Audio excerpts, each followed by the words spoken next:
ദൈവ തിരുനാമത്തിൻ്റെ മഹത്വം. കർത്താവായ യേശു ക്രിസ്തുവിൻ്റെ നിസ്തുല നാമത്തിൽ ഏവർക്കും സ്നേഹവന്ദനം. തിരുവചന പഠനത്തിൽ ഈ ദിവസങ്ങളിൽ നമ്മളായിരിക്കുന്നുവല്ലോ. വിടുവിക്കുന്ന ദൈവത്തെപ്പറ്റി നമ്മൾ കഴിഞ്ഞ ദിവസങ്ങളിൽ പഠിക്കുകയുണ്ടായി. തുടർന്നും അതേ സങ്കീർത്തനത്തിൻ്റെ 91-ാം സങ്കീർത്തനത്തിൻ്റെ 14-ാം വാക്യത്തിൻ്റെ 2-ാമത്തെ ഭാഗത്തിൽ നമ്മൾ വായിക്കുന്നത് പോലെ, അവൻ എൻ്റെ നാമത്തെ അറിയുകയാൽ ഞാൻ അവനെ ഉയർത്തും. അതേ പ്രിയമുള്ളവരെ, തുടർന്ന് നമ്മൾ പഠിക്കാൻ പോകുന്നതായ ചിന്താവിഷയം ഉയർത്തുന്ന ദൈവം. ഇന്ന് ഭൂമിയിലായിരിക്കുന്നതായ എനിക്കും നിങ്ങൾക്കുമൊക്കെ നമ്മുടെ ജീവിതത്തിലെ ഏറ്റവും വലിയൊരു ആഗ്രഹമാണ് ഇപ്പോഴുള്ള എൻ്റെ ഈ അവസ്ഥയിൽ നിന്നും ഒരു ഉയർച്ച ഞാൻ ആഗ്രഹിക്കുന്നു. അതിനുവേണ്ടി നമ്മൾ പ്രാർത്ഥിക്കുന്നു. ഭൗതികവും ആത്മീയവുമായ ഉയർച്ചയ്ക്ക് വേണ്ടി ആഗ്രഹിക്കുന്നവരാണ് ഞാനും നിങ്ങളുമൊക്കെ. തലമുറകളുടെ നന്മയ്ക്ക് വേണ്ടി, അവരുടെ ഒരു ഉയർച്ചയ്ക്ക് വേണ്ടി, ഉന്നമനത്തിന് വേണ്ടി മാതാപിതാക്കൾ ഒത്തിരി കഷ്ടപ്പെടാറായിട്ടുണ്ട്. പലപ്പോഴും നമ്മൾ പ്രാർത്ഥിക്കാറായിട്ടുണ്ട്. എൻ്റെ മക്കളുടെ ഇപ്പോഴുള്ള അവസ്ഥയിൽ നിന്നും അവർക്കൊരു പുരോഗതി ആഗ്രഹിക്കുന്നു, ജോലി മേഖലകളിൽ ഉയർച്ച ആഗ്രഹിക്കുന്നു. അങ്ങനെ ഭൗതികവും ആത്മീയമായ തലങ്ങളിലൊക്കെ ചിലർ പറയാറായിട്ടുണ്ട്, എൻ്റെ പ്രാർത്ഥനാ ജീവിതത്തിൽ കുറച്ചുകൂടി ഒരു പുരോഗതി ഞാൻ ആഗ്രഹിക്കുന്നു. അതേ പ്രിയമുള്ളവരെ, എല്ലാ മേഖലകളിലും ഒരു ഉയർച്ചയാണ് നമ്മൾ ആഗ്രഹിക്കുക. ആരും തകരുവാനോ താഴുവാനോ നമ്മൾ ആഗ്രഹിക്കുന്നില്ല. അനുദിനം ഉയരുവാൻ ആഗ്രഹിക്കുന്നവരാണ്. നമ്മുടേതായ പ്രവർത്തന മേഖലകളിലൊക്കെ അവിടെയൊക്കെ ഒരു ഉയർച്ച പ്രാപിച്ച് ഓരോ ദിവസവും ഒരു പടി മുന്നേറുവാനായിട്ട് ആഗ്രഹിക്കുന്നു. അങ്ങനെയുള്ളതായ നമുക്ക് ദൈവത്തിൻ്റെ വചനം തരുന്നതായ വലിയ ഒരു വാഗ്ദത്തമാണിത്. എന്താ പറയുന്നത്? ഉയർത്തുന്ന ദൈവം. അവൻ എൻ്റെ നാമത്തെ അറിയുകയാൽ ഞാൻ അവനെ ഉയർത്തും. അത് ഇംഗ്ലീഷിൽ നമ്മൾ വായിക്കുമ്പോൾ വളരെ അനുഗ്രഹിക്കപ്പെട്ടതായ ഒരു വാക്യമാണ് അവിടെ എഴുതിയിരിക്കുന്നത്. എങ്ങനെ ചോദിച്ചു കഴിഞ്ഞാൽ, I will set him securely on high because he has known my name. എന്ന് വെച്ചാൽ, ഞാൻ അവനെ സുരക്ഷിതമായ ഒരു സ്ഥാനത്ത് ആക്കി ഉയർത്തും. ഉയരമുള്ള സുരക്ഷിതമൊരു സ്ഥാനത്ത് ഞാൻ അവനെ സുരക്ഷിതനായിട്ട് നിർത്തും. കാരണം അവൻ എൻ്റെ നാമത്തെ അറിയുന്നത് കൊണ്ട്. അതൊരു വലിയ അഷുറൻസാണ്, ഇത് വലിയൊരു ഉറപ്പാണ് നമുക്ക് തരുന്നത്. കാരണം ഈ ലോകം തരുന്ന ഉയർച്ചയ്ക്കൊന്നും ഒരു ഗ്യാരൻറ്റിയുമില്ല. ഒരു സംഘടനയോ ഒരു സഭയോ അല്ലെങ്കിൽ ഒരു വ്യക്തിയോ ഒരു ശക്തികളോ അല്ലെങ്കിൽ ഒരു പാർട്ടിക്കാരോ ഒക്കെ ഒരാളെ ഉയർത്തിക്കഴിഞ്ഞാൽ അതിനൊന്നും ഒരു ഗ്യാരൻ്റി ഇല്ല, ഒരു സെക്യൂരിറ്റി ഇല്ല. അതേത് നിമിഷവും ഇന്ന് ഉയർത്തിയവർ തന്നെ നമ്മളെ നാളെ താഴ്ത്താം. നമുക്കറിയാമല്ലോ, പാർട്ടി പ്രവർത്തനങ്ങളിലൊക്കെ ആയിരിക്കുന്നവരെ ഇന്ന് തിരഞ്ഞെടുക്കുന്നവരെ നാളെ ജനം താഴ്ത്തും. അത് ലോകത്തിൻ്റെ ഒരു നിയമമാണ്, ലോകപ്രകാരമുള്ള ഉയർച്ച. കാരണം എന്തെന്ന് ചോദിച്ചു കഴിഞ്ഞാൽ, ലോകത്തിൽ മനുഷ്യൻ്റെ ഒരു സ്വഭാവമാണ് മറ്റുള്ളവൻ്റെ ഉയർച്ചയിൽ അസൂയയും കുശുമ്പും വരുന്നത്. കാരണം അതുകൊണ്ടാണ് ഒരു വ്യക്തി ഉയരുന്നത് കാണുവാൻ ആർക്കും ഇഷ്ടമല്ല, അവൻ്റെ തകർച്ച ആഗ്രഹിക്കുന്നത്. അതുകൊണ്ടാണ് ഉയർത്തുന്നവർ തന്നെ താഴ്ത്തുകയും തകർക്കുകയും ചെയ്യുന്ന ഒരു ലോകത്തിൽ ദൈവ പൈതലിന് ദൈവം തരുന്ന ഒരു വലിയ ഉറപ്പാണ് securely on high. I will set him securely on high. ഞാൻ അവനെ സുരക്ഷിതമായ ഉന്നതങ്ങളിൽ അവനെ നിർത്തും. ആർക്കും അവനെ താഴ്ത്തുവാനോ തകർക്കുവാനോ കഴിയുകയില്ല. എൻ്റെ പ്രിയമുള്ളവരെ, നമ്മുടെ പ്രാർത്ഥന ഇതായിത്തീരണം. കർത്താവെ, എനിക്ക് ഈ ഒരു ഉയർച്ചയാണ് ഞാൻ ആഗ്രഹിക്കുന്നത്.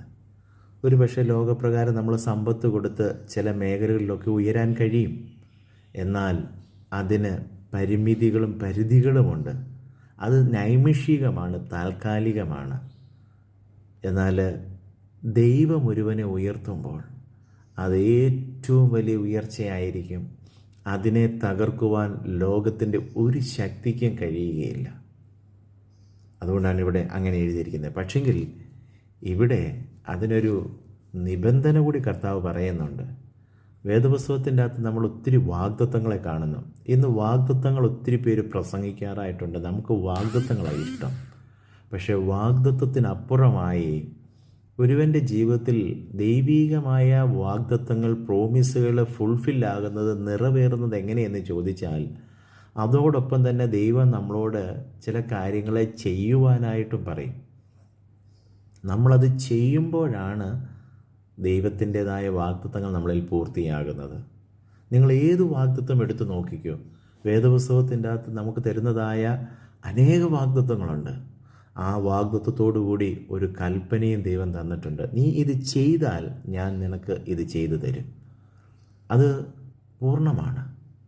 നമ്മൾ ചെയ്യേണ്ട കാര്യങ്ങളെ നമ്മൾ ചെയ്യുമ്പോൾ ദൈവത്തിൻ്റെതായ പ്രവൃത്തികൾ നമ്മളിൽ വെളിപ്പെടുകയാണ്. ഇവിടെയും പറയുന്നതായ ഏറ്റവും വലിയൊരു കാര്യം അതാണ്. അവൻ എൻ്റെ നാമത്തെ അറിയുമ്പോഴാണ് അവന് ഞാൻ ഉയർച്ച കൊടുക്കുന്നത്. ആ നാമത്തിൻ്റെ പ്രത്യേകത എന്താ പ്രിയമുള്ളവരെ? എന്താണ് ഈ നാമത്തിന് ഇത്ര വലിയ സവിശേഷത? അതിൻ്റെ മഹത്വം എന്താ? ഇത് നമ്മളൊന്ന് പഠിക്കണം. ഒത്തിരി കാര്യങ്ങളുണ്ട്, എന്നാൽ ഏറ്റവും വലിയ മഹത്വം എന്ന് പറയുന്നത് ഈ നാമത്തിൻ്റെ പ്രത്യേകത എന്താണെന്നറിയാമോ? യേശുവിൻ്റെ അമ്മയായ മറിയ തൻ്റെ ജീവിതത്തിലെ ദൈവീക പ്രവൃത്തികളെ തിരിച്ചറിഞ്ഞപ്പോൾ, അല്ലെങ്കിൽ മറിയയെ ദൈവം ദൈവീക പദ്ധതിക്ക് വേണ്ടി തിരഞ്ഞെടുത്തപ്പോൾ മറിയ ഇത് തിരിച്ചറിഞ്ഞു. എന്നിട്ട് മറിയ അവിടെ സാക്ഷീകരിക്കുകയാണ് ഈ നാമത്തിൻ്റെ സവിശേഷത എന്താണ്, ഈ നാമത്തിൻ്റെ പ്രത്യേകത എന്താണ്. നിങ്ങൾ വായിച്ചു നോക്കിക്കാട്ട് ലൂക്കോസിൻ്റെ സുവിശേഷം 1-ാം അധ്യായത്തിൻ്റെ 49-ാമത്തെ വാക്യത്തിൽ പറയുന്നു, ശക്തനായവൻ എനിക്ക് വലിയവ ചെയ്തിരിക്കുന്നു, അവൻ്റെ നാമം പരിശുദ്ധം തന്നെ, ഹോളി ഈസ് ഹിസ് നെയിം. അവൻ്റെ നാമത്തിൻ്റെ ഏറ്റവും വലിയ സവിശേഷത എന്താണെന്ന് മറിയ ഇവിടെ പറയുകയാണ്. അത് പരിശുദ്ധമാണെന്നാണ് പറഞ്ഞിരിക്കുന്നത്. അതോടൊപ്പം തന്നെ നമ്മൾ 99-ാം സങ്കീർത്തനത്തിൻ്റെ 3-ാമത്തെ വാക്യത്തിലേക്ക് വരുമ്പോഴും അവിടെയും ദൈവത്തിൻ്റെ നാമത്തിൻ്റെ വിശുദ്ധിയെ കാണുവാനായിട്ട് കഴിയുന്നു. അപ്പോഴിവിടെ ദൈവം പറയുകയാണ്, എൻ്റെ നാമത്തെ നിങ്ങൾ അറിയുമ്പോൾ, നിങ്ങളിലൊരു മാറ്റം സംഭവിക്കുമ്പോൾ, ഈ നാമത്തെ അറിഞ്ഞ് അതിനനുസരണമായിട്ടൊരു ജീവിതം നയിക്കുവാൻ നിങ്ങൾ തീരുമാനമെടുക്കുമ്പോൾ, ഞാൻ എൻ്റെ ഭാഗത്തു നിന്നും നിങ്ങളെ ഞാൻ ഉയർത്തും, ഞാൻ നിങ്ങളെ അനുഗ്രഹിക്കും. അതേ പ്രിയമുള്ളവർ, തുടർന്നുള്ള ദിവസങ്ങൾ നമുക്ക് ഇത് ആഴമായിട്ട് ഉദാഹരണ സഹിതം നമുക്ക് പഠിക്കാം. പക്ഷേ ഒന്നാമതായിട്ട് എനിക്ക് പറയുവാനുള്ളത്, അവൻ്റെ നാമത്തിൻ്റെ ഏറ്റവും വലിയ സവിശേഷത അത് പരിശുദ്ധമാണ്. അതുകൊണ്ടാണ് കഴിഞ്ഞ ദിവസങ്ങളും നമ്മൾ ഈ വിശുദ്ധിയെപ്പറ്റി പഠിച്ചു. Be holy because I am holy. ഞാൻ വിശുദ്ധനാകിയാൽ നിങ്ങളും വിശുദ്ധരായിരിപ്പീൻ. അതേ പ്രിയമുള്ളവരെ, ഇന്ന് ഉയർച്ചയ്ക്ക് വേണ്ടി ആഗ്രഹിക്കുന്നവർ എന്നോട് ചേർന്ന് ഈ രാവിലെ സമയം ഇങ്ങനെ ഒന്ന് പ്രാർത്ഥിക്കാമോ? അതേ കർത്താവേ, എൻ്റെ തലമുറയ്ക്ക്, എനിക്ക്, എൻ്റെ പ്രിയപ്പെട്ടവർക്ക് നിന്നെ അറിഞ്ഞ് ഉള്ള ഉയർച്ച മാത്രം മതി. നിന്നെ കൂടാതെയുള്ള ഒരു ഉയർച്ച വേണ്ട കർത്താവെ എന്ന് പ്രാർത്ഥിക്കുവാൻ ഒരു തീരുമാനമെടുക്കുവാനായിട്ട് കഴിയുമോ? അതേ പ്രിയമുള്ള, രോഗത്തിൻ്റെ പല സ്ഥലങ്ങളിലൂടെയും പല പ്രവൃത്തികൾ ചെയ്ത് നമുക്ക് ഉയരുവാനായിട്ട് സാധിക്കും. പക്ഷേ അത് നമുക്ക് വേണ്ട എന്ന് വെക്കണം. ഇന്ന് അങ്ങനെ ഒരു തീരുമാനമെടുക്കണം. കർത്താവെ, ലോകത്തെ അറിഞ്ഞുള്ള ഒരു ഉയർച്ച എനിക്ക് വേണ്ട. നിന്നെ നന്നായി അറിഞ്ഞ്, നിൻ്റെ നാമത്തെ അറിഞ്ഞുള്ള ഒരു ഉയർച്ച എനിക്ക് തരണമേ. പ്രാർത്ഥിക്കാം. നല്ല കർത്താവെ, സ്വർഗീയ പിതാവേ, അവിടുന്ന് ഞങ്ങളെ ഉയർത്തുന്ന ദൈവമാണ്. ഈ ദിവസങ്ങളിൽ ഈ വചനം ഞങ്ങൾ പഠിക്കുമ്പോൾ ഞങ്ങളുടെ ജീവിതത്തിലൊരു വലിയ മാറ്റമുണ്ടാകുവാൻ അതിടയാക്കണമേ. ഞങ്ങളും ഞങ്ങളുടെ തലമുറകളും ഞങ്ങളുടെ പ്രിയപ്പെട്ടവരും ഈ ഭൂമിയിൽ ഉയരണമെങ്കിൽ കർത്താവെ, അത് അങ്ങേ അറിഞ്ഞു മാത്രം മതി. അങ്ങേ അറിയാത്ത ഒരു ഉയർച്ച ഞങ്ങൾക്ക് വേണ്ട കർത്താവെ. ലോകപ്രകാരമുള്ള ഒരു ഉയർച്ച ഞങ്ങൾക്ക് വേണ്ട കർത്താവെ. ദൈവം ഉയർത്തുന്ന ഉയർച്ചയിൽ സന്തോഷിപ്പാൻ ഞങ്ങളെ സഹായിക്കണമേ. ഞങ്ങളുടെ പ്രിയപ്പെട്ടവരെ അതിനുവേണ്ടി ഒരുക്കണമേ. വചനാനുസരണം ജീവിപ്പാൻ സഹായിക്കണം. യേശുവിൻ നാമത്തിൽ തന്നെ ആമേൻ.